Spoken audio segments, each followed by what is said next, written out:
Parce que mentir est une seconde nature chez eux. Regardez l'étude de Tuskegee sur les Afro-Américains dans les années 30. Ou le cas d'Henrietta Lacks. Qu'est-ce qu'ils essaient de faire? Ça, c'est la pièce manquante.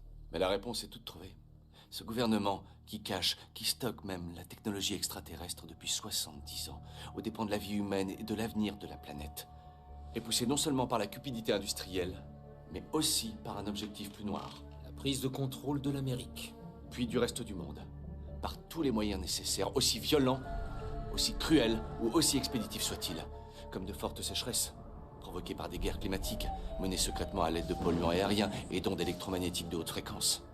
Ou en générant délibérément des situations qui justifient un état de guerre permanent, afin de détourner l'attention de nos concitoyens, de les indigner et de les assujettir grâce à des outils tels que le Patriot Act et le National Defense Authorization Act, qui limitent les droits constitutionnels au nom de la sécurité nationale. Par la militarisation des forces de l'ordre dans les grandes villes des États-Unis, la construction de camps de prisonniers par l'Agence fédérale des situations d'urgence sans objectif justifié, la mainmise sur l'agriculture et l'industrie alimentaire, pharmaceutique, sur les services de santé par les industriels, dans le but d'engraisser, d'endormir et de rendre malade une population déjà rongée par le consumérisme. Un gouvernement qui met vos téléphones sur écoute, collecte vos données personnelles et surveille vos allées et venues en toute impunité. Un gouvernement prêt à utiliser ces données contre vous le moment venu. Et là, la prise de contrôle peut commencer. La prise de contrôle de l'Amérique. Par des élites de différentes nationalités, un groupe bien huilé et bien armé qui sélectionnera, tuera et soumettra le peuple. Et ça se passe en ce moment même.